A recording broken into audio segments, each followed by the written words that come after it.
et bienvenue dans cet épisode de podcast Flow Métaphénomène. Aujourd'hui, je voudrais continuer à vous parler de la méditation et je voudrais parler du yoga. Le yoga en particulier, qui aujourd'hui est présent dans notre société, dans toutes les villes, dans les villages, dans un mix et une hybridation permanente depuis son introduction en Occident, qu'on a tendance à associer à Krishnamacharya. Merci à lui, merci à tous ceux qui ont transmis le yoga jusqu'à nous.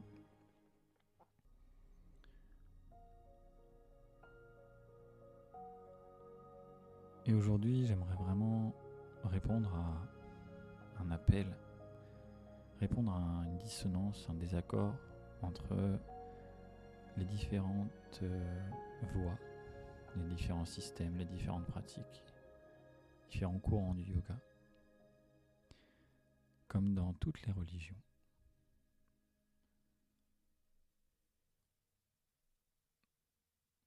En parlant du yoga comme une pratique spirituelle plutôt qu'une religion, mais qui est quand même liée culturellement à une religion hindoue avec des chants, notamment des mantras, qui sont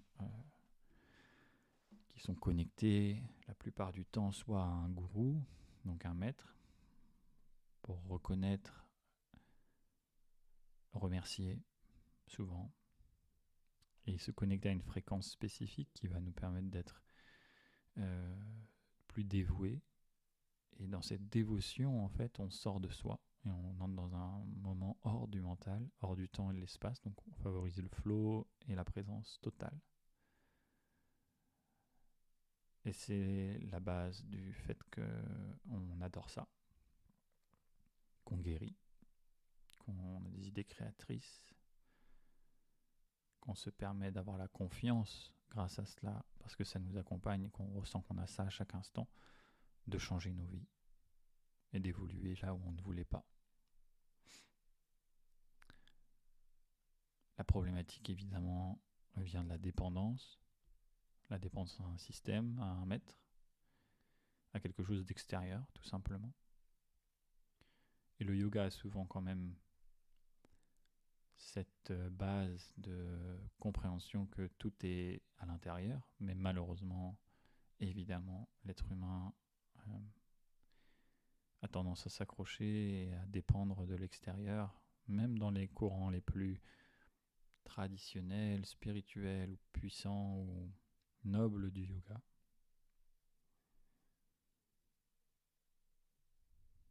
Et lorsqu'on a donné sa confiance, sa dévotion à un courant, il est souvent très difficile de le lâcher.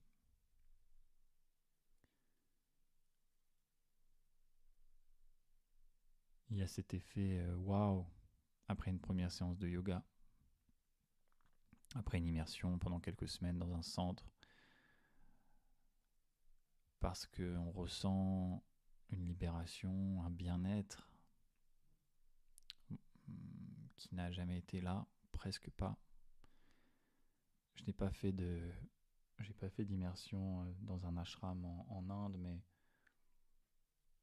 j'ai fait des immersions dans des pratiques de yoga pendant un certain temps.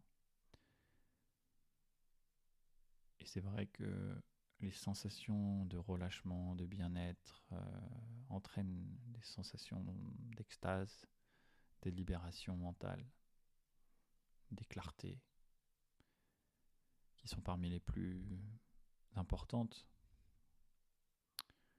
de ma vie.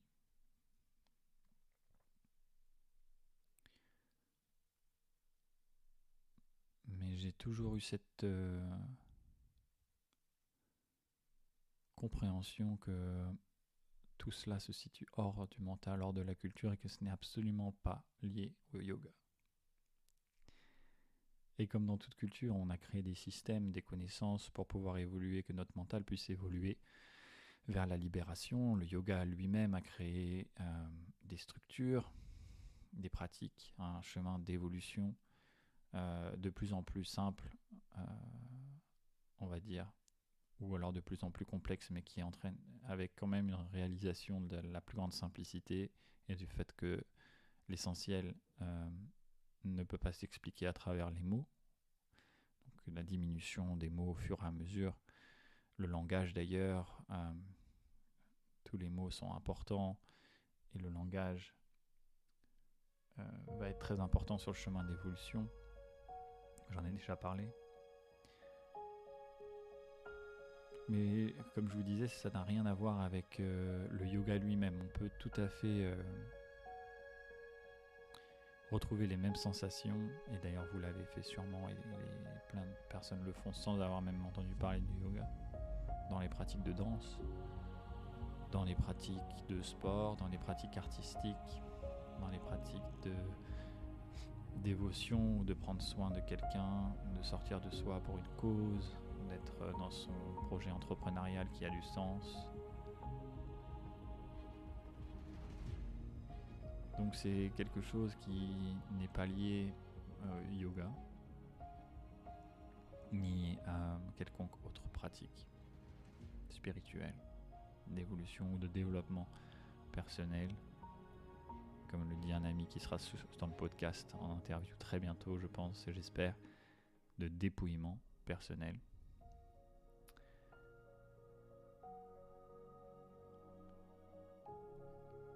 Et souvent on entend une bataille entre les différents courants de yoga. Donc moi j'ai fait l'expérience de ce yoga-là, ça a changé ma vie, j'ai vécu une expérience d'extase. Et du coup, c'est ça qui est le vrai yoga. Et même si les gens sont ouverts, en général, on a quand même cette sensation-là. Et je comprends, on a peur de perdre ça. En même temps, on a envie de le revivre, mais on le revit jamais vraiment comme la première fois.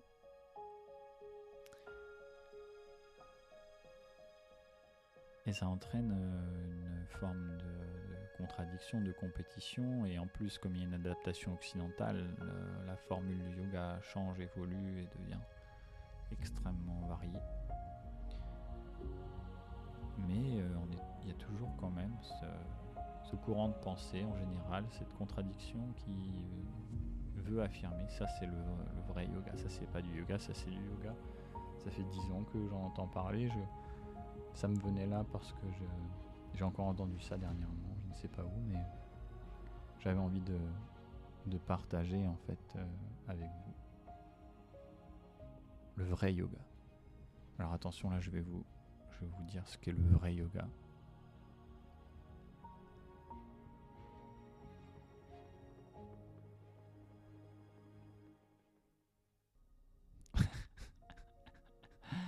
Et voilà.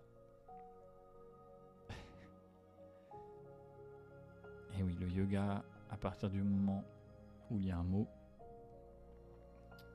une opinion, une croyance, on sort de yoga, de l'union, l'unité, c'est-à-dire l'accord total qui est au-delà des mots.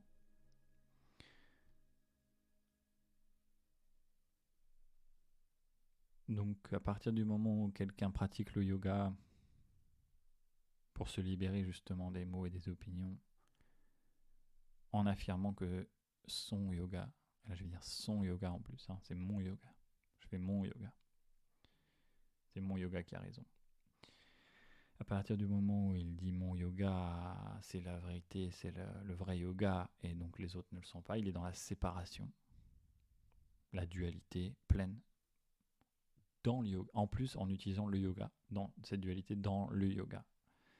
Donc il utilise la dualité et l'unité dans la même phrase, ce qui est complètement contradictoire évidemment, et en même temps représentatif de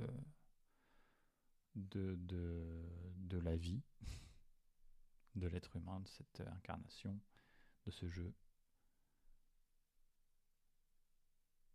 Voilà, donc c'est très intéressant, j'ai hâte d'avoir vos retours, j'ai hâte d'entendre ces retours-là, j'ai été très ouvert sur cette thématique aujourd'hui. sans parler de différents courants, sans dire qu'un yoga était mieux qu'un autre, parce qu'un yoga va être bénéfique, permettre de trouver l'unité pour quelqu'un à un moment donné, et puis pour une autre personne, ça sera autre chose. Le yoga, en général, est quand même un système extrêmement bien fait pour se permettre de trouver plus d'accords, plus de vitalité, plus d'harmonie au quotidien, dans un quotidien occidental qui a beaucoup besoin de cet équilibre. Donc je vous encourage à aller découvrir tout type de yoga et tout type de pratique respiratoire, en ayant toujours la conscience que une expérience ne veut pas dire que c'est la réalité et c'est la pratique ultime qui va vous servir toute votre vie. Qu'un système est le bon une fois pour toutes. Le yoga, si on devait lui parler comme à une personne, un avatar du yoga, ne serait sûrement pas là à vous dire ça doit être comme il y a 2000 ans. Sinon, c'est pas du vrai yoga.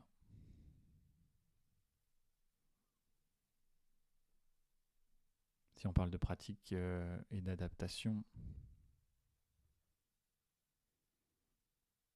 toutes ces pratiques-là évoluent et vont évoluer. Et on ne peut pas, aujourd'hui, pratiquer comme on pratiquait il y a 200 ans.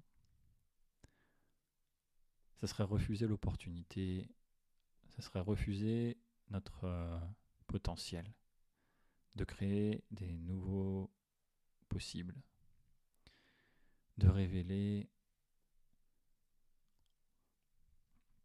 ce qui va être cette conscience commune, cette nouvelle forme d'être qui va nous permettre de nous libérer des croyances à grande échelle, comme jamais encore dans l'histoire de l'humanité. Alors attention, si vous écoutez ça, peut-être que votre mental là est en train de vous dire « Oh là là, là il va loin là ».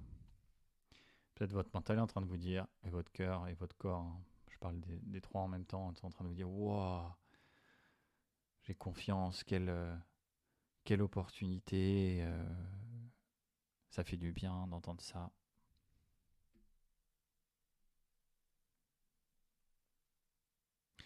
Et en fait, peu importe l'un ou l'autre, les deux messages, les deux réceptions sont là.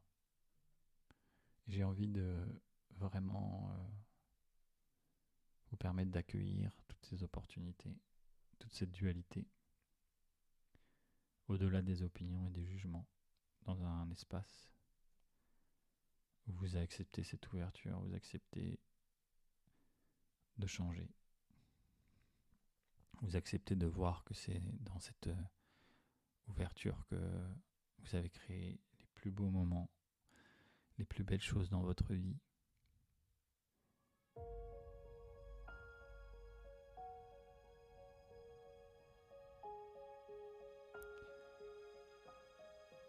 Alors, je ne sais pas à quoi ressemblera le yoga dans 30 ans, 40 ans, 50 ans. Peut-être qu'on aura tellement évolué qu'on n'aura même pas ce mot-là.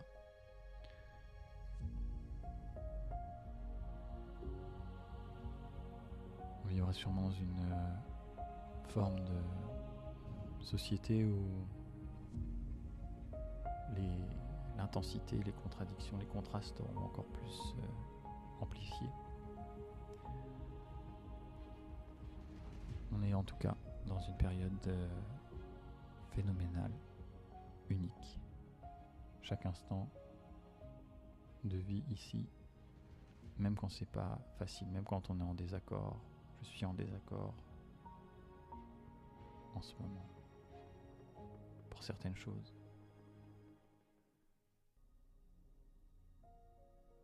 Mais quand on voit ce qui se passe, quand on réalise, on se dit que ça représente énormément d'opportunités et qu'on peut voir que les gens les plus heureux, les populations, les peuples les plus heureux,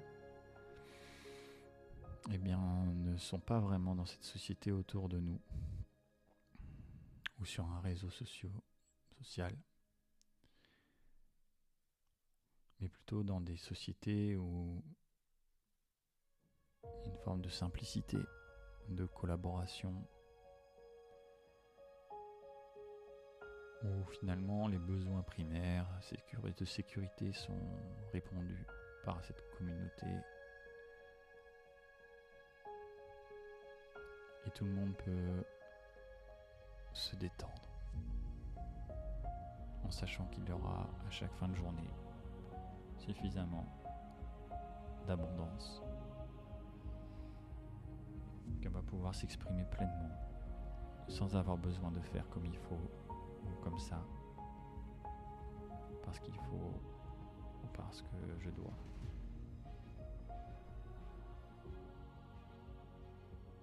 Dans une société ou dans une entreprise où on a le courage d'exprimer son authenticité, on a la permission, parce que ça fait partie de la culture, de se remettre en question, de remettre en question pour pouvoir évoluer, parce que c'est la seule manière d'évoluer.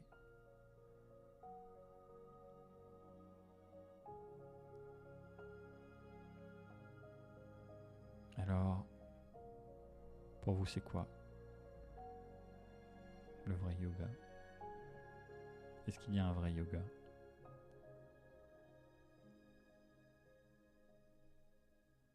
Merci pour votre écoute et que le flow soit avec vous.